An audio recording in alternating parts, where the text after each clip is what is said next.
Olá, bem-vindo ao Dose Jurídica. Meu nome é Pedro Alho, eu sou advogado da União e hoje vamos conversar rapidamente sobre uma teoria, a teoria da actionata e o seu aspecto subjetivo, relacionando evidentemente com a prescrição. Para melhor compreensão do assunto, é importante reportarmos ao artigo 189 do Código Civil, que assim estabelece: violado o direito, nasce para o titular a pretensão, a qual se extingue pela prescrição nos prazos a quem aludem os artigos 205 e 206. Portanto, a base normativa da teoria da actionata e da prescrição está contida no artigo 189 do Código Civil. Desse dispositivo, nós podemos extrair a conceituação desses dois institutos. Primeiro, o que seria a actionata? Seria o momento inicial da contagem do prazo prescricional, que ocorre quando há violação do direito. E o que seria essa prescrição? A prescrição é importante para entendermos quando é o lapso temporal que se perde o direito de pretender em juízo. É importante ressaltar que não está se falando aqui da perda do próprio direito, mas sim da prerrogativa do titular em pretender determinada tutela no Poder Judiciário. Então, peguemos o exemplo aqui da reparação civil. Conforme o inciso 5º do parágrafo 3º do artigo 206, prescreve em 3 anos o prazo para obtenção de uma reparação civil em juízo. Então imagine um caso em que A e B se envolvam em um acidente de trânsito e que B seja o culpado, mas as partes por algum motivo não conseguem conciliar sobre essa reparação civil. Então seria necessário que A ajuizasse uma ação em desfavor de B.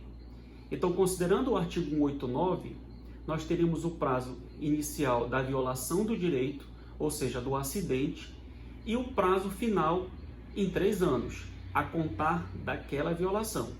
Veja, a primeira parte do dispositivo é bem clara: violado o direito, nasce para o titular a pretensão, ou seja, o direito de pretender em juízo, a qual se extingue nos prazos previstos em lei. Nesse caso, conforme já disse, 3 anos de acordo com o Código Civil.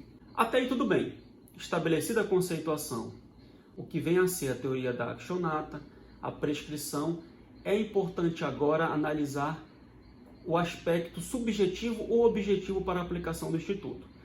Veja que o dispositivo estabelece o seguinte: violado o direito, nasce para o titular a pretensão. Mas às vezes não é tão fácil percebermos quando que esse direito é violado.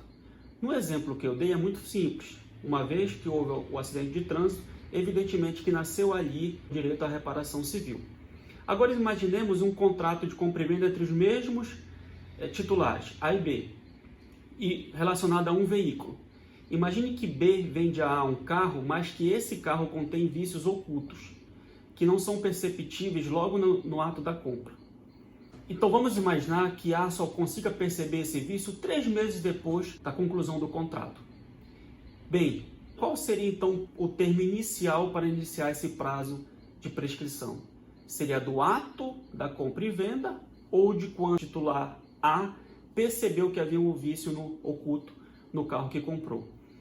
O Superior Tribunal de Justiça já pacificou essa questão por meio de uma súmula. Ela não é específica para esse caso, mas podemos depreender o entendimento da Corte Superior para a aplicação da teoria da actionata de acordo com o que foi estabelecido nesse verbete, que é a súmula 278. O termo inicial do prazo prescricional na ação de indenização é a data em que o segurado teve ciência inequívoca da incapacidade laboral.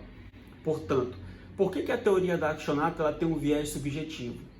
Por quê? Porque o prazo só vai contar contra o titular do direito de pretender em juízo verificar que ele teve o direito violado. Essa matéria do quando ela será debatida nos autos judiciais. Então, A, ele irá ajuizar a sua ação e comprovar que só teve ciência daquela violação daquele determinado tempo, e B poderá ou não contestar essa circunstância. Então, essa é a análise sobre a teoria da actionata, prescrição e o seu aspecto subjetivo. Muito obrigado. Esse foi o nosso vídeo de hoje.